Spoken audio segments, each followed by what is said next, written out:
Salut à toi futur trader et bienvenue sur cette nouvelle vidéo pour YouTube et pour vous expliquer comment j'ai passé le challenge 300 000 $ de chez MyForexFund en une seule journée.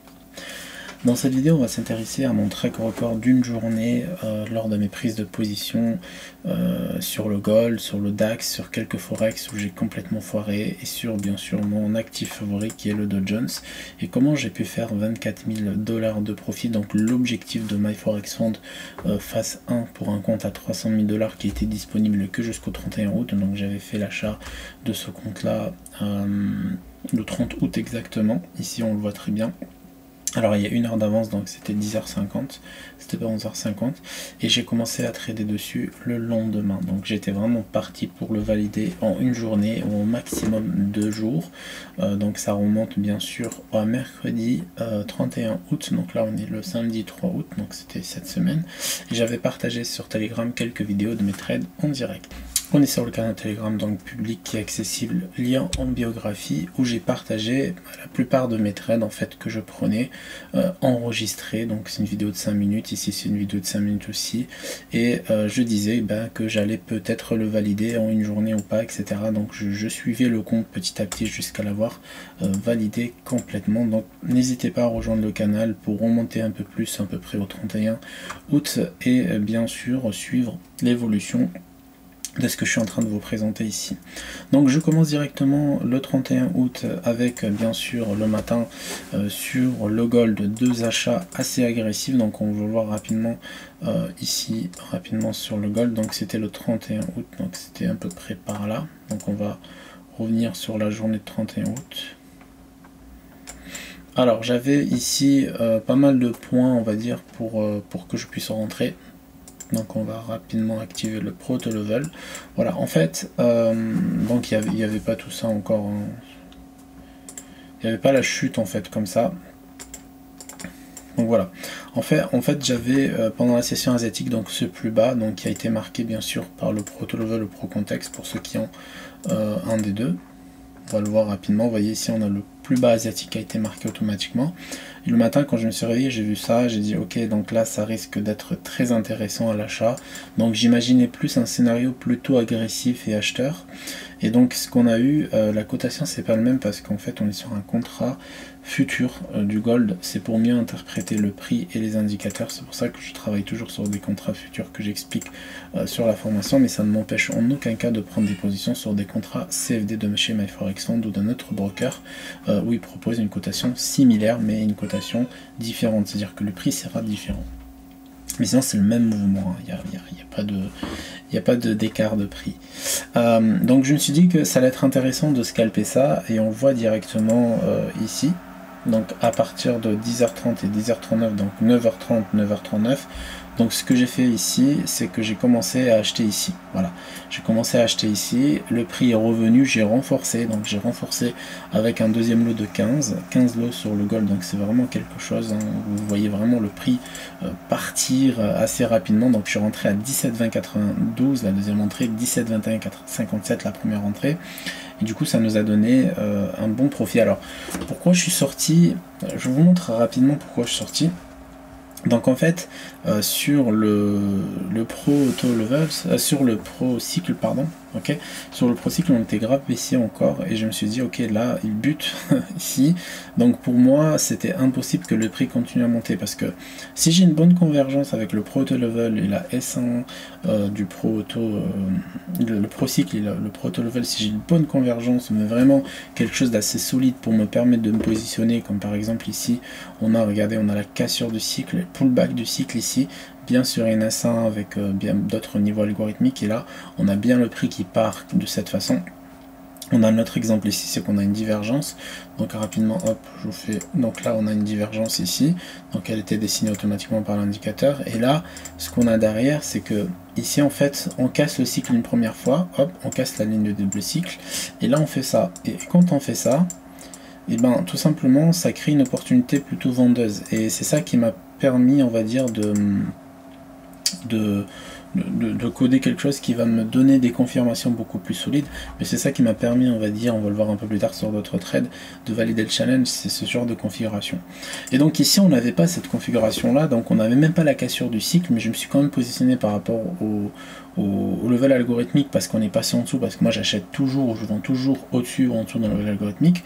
En plus on était sur un low Asia et ça me donnait des bonnes opportunités, donc je suis sorti parce que je le sentais pas par rapport au ProCycle. Le ProCycle me disait attention, bah la trend elle n'était pas encore terminée, et qu'est-ce qu'on a derrière? On a vraiment une trend qui n'est pas terminée et on a un prix qui s'écrase, et donc j'ai bien fait de sortir rapidement donc sur le gold, mais on va dire que c'était justifié, hein. Les achats étaient bien justifiés, c'est pour ça que j'avais insisté sur le moment, parce que c'était bien justifié pour ma part.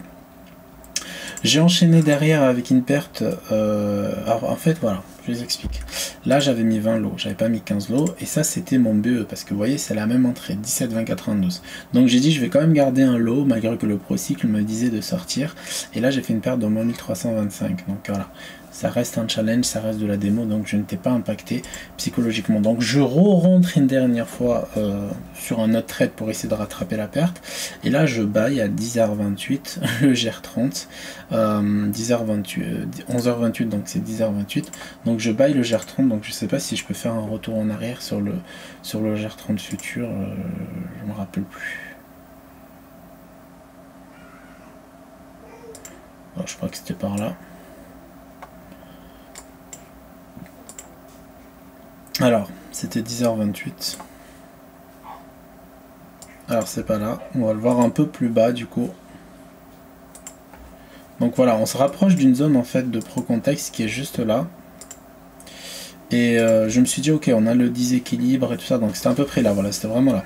On a eu le déséquilibre sur l'indicateur. Et je crois qu'on avait aussi des levels algorithmiques assez intéressants. On est passé sous des gros points pivots, on a attaché le daily low, on a touché comment ça s'appelle ça, le S1 daily, etc.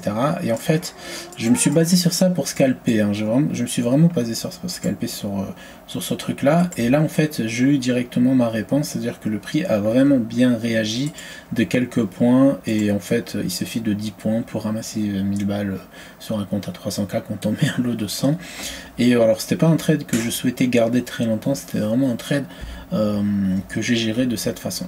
Après je me suis remis sur le gold en fait en deux trades, en un trade pardon. Ici je me suis remis sur le gold, donc pareil ici il était exactement 11 heures, donc on va revenir rapidement, je vais vous montrer ça.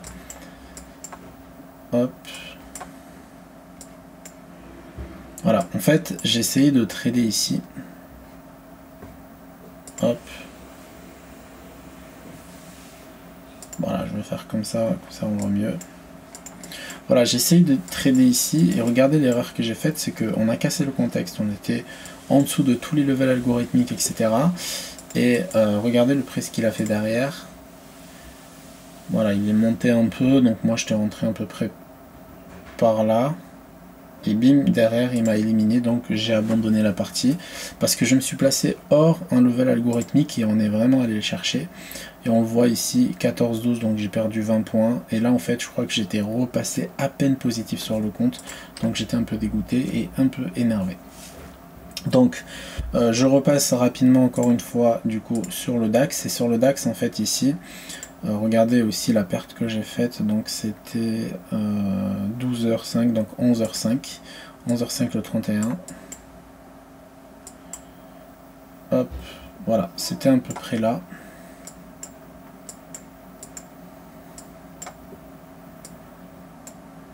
Voilà, juste là. En fait, on est venu travailler un level algorithmique, on va le voir rapidement. On est venu travailler un level algorithmique. C'était le daily low, voilà, et la S1W. Et le problème c'est toujours le même, c'est qu'on n'avait pas de confirmation ici d'un ProCycle qui me confirmait une continuation du prix ou quelque chose de assez solide pour rester en place. Et derrière en fait j'ai eu la réponse assez rapidement, donc moins 2K. Donc moins 2K c'est à peu près 20 points. Donc c'était une session scalping, mais bon c'est pas grave. Alors 12h44 je me replace, je prends un petit billet, 2h47 je reprends un autre billet, 2h48 je reprends un billet, 2h48 je reprends aussi, 2h51 et là je commence à enchaîner énormément de gains. Pourquoi? En fait toutes ces zones là, toutes ces zones là, donc c'est à peu près le même prix, vous voyez ici 32, 23, 23, 29, etc. En fait c'était cette zone là qu'on est en train de travailler, parce que moi j'ai abandonné à peu près par là, mais dès qu'on a commencé par exemple à accumuler, vous voyez, dès qu'on a commencé à accumuler, à casser ici le double cycle, je me suis placé directement. Alors M1 ça va pas marcher, je crois que j'ai pas le retour en arrière en M1, malgré que j'ai l'abonnement le plus cher de TradingView, je crois qu'il y est pas. Ah si, il y est, c'est parfait. Regardez ce qu'on a eu en M1, on a eu l'accumulation et on a eu les rebonds sur le double cycle et ça m'a confirmé encore plus que je devais vraiment me placer sur le DAX. Et derrière en fait ce qu'on a eu c'était assez incroyable parce que j'ai enchaîné que des gains. C'est-à-dire que de là à là, j'ai enchaîné que des gains en fait pendant presque 1 heure de session de trading. Après je repars encore une fois sur l'US 30, mais c'était pas encore, c'était à peine l'ouverture de marché, donc je prends une tarte directement, donc moins 1200 sur les deux trades réunis, et après je enchaîne encore une fois US 30, donc là je prends une vingtaine de points sur les deux, et donc ça fait un très très bon gain. Alors du coup je me suis dit, bon qu'est-ce que je fais, est-ce que j'arrête, est-ce que je continue? Il était 15h38 parce que je venais de trader la session américaine. Et donc je me suis dit allez pourquoi pas me placer sur quelques paires forex parce qu'il y avait des bonnes configurations. Et en fait j'ai fait une erreur, c'est que j'avais pas du tout d'analyse technique sur le moment. Et du coup j'ai shorté ça un peu n'importe comment, l'euro GPB, l'USD CAD, etc. Et là j'ai pris une tarte. Là j'ai pris une bonne tarte. Et derrière, donc je me suis replacé sur l'US 30. Donc là on avait des très belles confirmations pour vendre. On va revenir là-dessus rapidement. Voilà, alors on est arrivé en fait sur le Dow Jones donc à ce moment là, donc on va le voir rapidement. Donc quand j'ai commencé à le short il était 16h53, donc à peu près même avant, pardon, 16h52. 16h52 je me suis mis à short sévère le Dow Jones. Pourquoi en fait? Parce qu'on avait le premier flux qui a été donné et là on a eu le pullback sur le double cycle en M1 et en fait le pullback il se retrouvait au-dessus de la S2W, au-dessus de la R2 daily ici, et ça me donnait des confirmations de vente en fait. Et regardez ces beaux mouvements en fait, ils m'ont apporté autant que j'ai pris alors hop, attention, autant que j'ai pris que sur le DAX le matin. Et du coup j'ai scalpé de cette façon toute la descente à peu près. Après je me suis remis à buy. Pourquoi?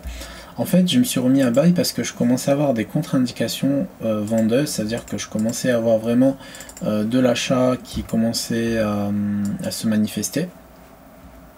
Hop, donc là il était 16h. En fait, voilà, regardez ici ce que j'ai utilisé. Alors, on va enlever le stylo. Ce que j'ai utilisé ici, c'est tout simplement le rebond sur la middle du Pro Context qui est juste là, le canal de tendance qui vient converger. Et en même temps, on avait, on va dire, une trend et le double cycle, en fait, ce qu'il est en train de faire ici. Donc, après avoir rejeté le cycle intra, donc il a commencé à rebondir. Et en fait, quand le double cycle a commencé à rebondir, ici, je commençais à avoir des très très bons niveaux. On n'était pas loin à R1 daily, donc j'aurais pu me faire très mal parce que j'ai pris hors, on va dire, level algorithmique.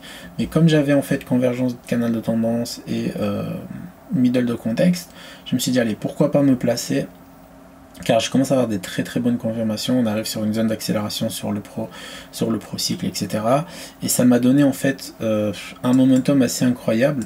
Et quand je me suis mis à buy, regardez les gains derrière, ils étaient incroyables. C'est-à-dire que vraiment, j'arrêtais pas de buy en fait, je faisais que suivre la trend. Et au final, bah voilà, j'ai fini avec plus de 23 000 quelque chose sur ces trades là. Et en fait pour arrondir à 24 000 et valider le challenge, je me suis mis à buy n'importe comment en 2,50 et bon au début ça payait pas et après ça a payé et c'est comme ça que j'ai validé le challenge en une journée. Mais en aucun cas je me suis mis en danger de perdre le compte, ça je le rappelle, c'est super important. C'est à dire qu'à chaque fois que j'achetais ou que je vendais, la plupart du temps sauf sur l'USD-CAD et l'euro GPB, c'est vraiment important à dire et à préciser, c'est qu'à chaque fois je coupais mes pertes au-delà de maximum 1%. Si c'était cumulé, bah, c'est pas grave, je perdais 2%, mais je pouvais repartir et j'avais des gains en réserve qui me protégeaient, qui me faisaient en sorte que les 1 ou 2% que j'ai perdu, c'était vraiment de l'argent gagné le matin sur le DAX, etc. etc. Bon, en aucun cas je me suis mis en danger, et c'est ça qui a fait la différence, c'est que après j'ai fait confiance du coup à Procycle et à mon analyse bien sûr algorithmique et technique sur le moment, et j'ai réussi à continuer à accumuler des gains tout au long de la journée pour valider ce challenge. Donc je rappelle que ces challenges là en fait qui sont à peu près sur MyForexFund, etc. Donc on va revenir dessus. Donc là on est sur MyForexFund. Donc ces challenges là, il faut savoir que bon, le 300K il est toujours disponible, c'est bizarre. Alors peut-être que maintenant ce plan là il est toujours valable, donc voilà, moi j'ai vraiment acheté parce qu'il disait que ça allait s'arrêter le 31 août, mais c'est pas grave. Ces challenges là, il faut savoir que on peut pas réellement les réussir avec énormément de discipline.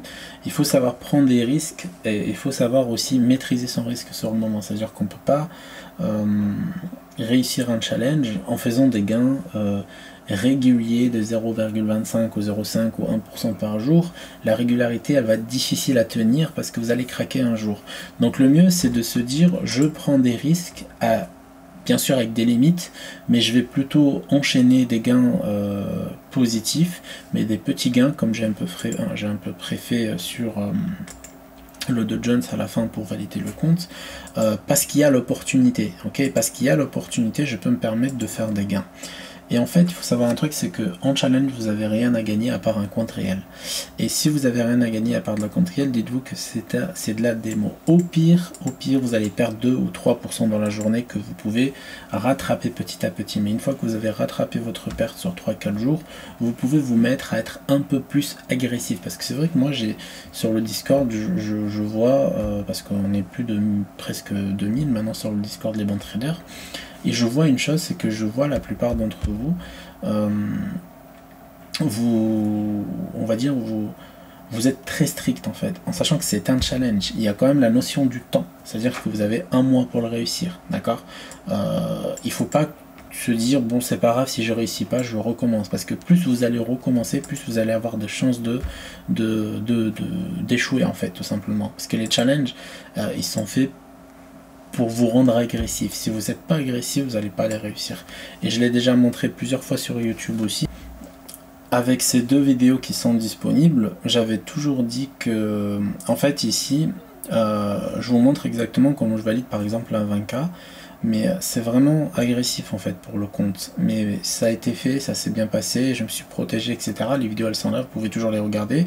Mais en fait c'est que de cette façon qu'on peut réussir malheureusement à valider rapidement un challenge avec un peu de discipline. Donc la seule discipline qu'il faudra avoir ici, c'est de intervenir sur des zones clés avec votre stratégie, ou la stratégie les bons traders, ou votre stratégie mixée avec les bons traders, etc.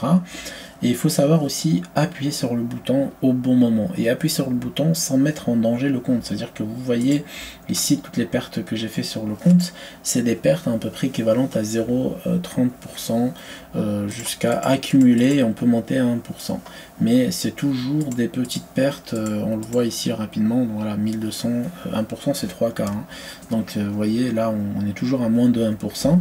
Par contre en termes de gain pareil, je suis pas le super voyeur qui va faire des trucs comme ça et dire oui bah ça va monter jusqu'à là-bas mais je respecte mon plan, je garde mon trade. Non.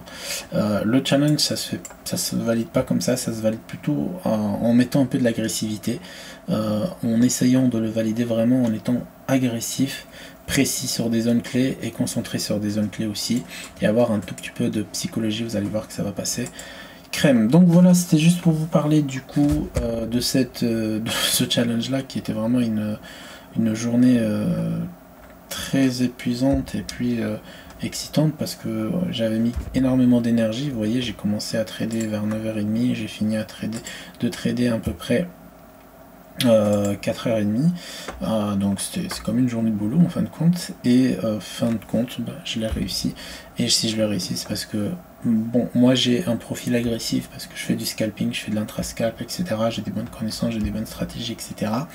Mais je n'abandonne pas. Et j'essaie toujours d'avoir une balance positive pour continuer à trader. C'est-à-dire que si je suis en balance très négative, si je commence la journée avec énormément de pertes, jusqu'à 3%, là j'arrête et je me mets plus en danger. Mais là j'avais plutôt une balance positive, donc je continuais. Et plus j'avais une balance positive, plus je continuais de prendre des risques maîtrisés. Okay, c'est-à-dire que chaque perte ne va pas me coûter au-delà de 0,5 à 1%, etc., etc. Donc voilà, j'espère que cette vidéo vous a plu. En tout cas, c'était un retour d'expérience. Si ça vous a plu, n'hésitez pas à mettre un petit like, un petit commentaire pour les référencements pour YouTube. Et n'hésitez pas aussi à nous rejoindre si vous ne faites pas partie de la formation. Le lien est en biographie. Et je vous souhaite bien sûr un bon week-end et une bonne semaine de trading pour la semaine prochaine.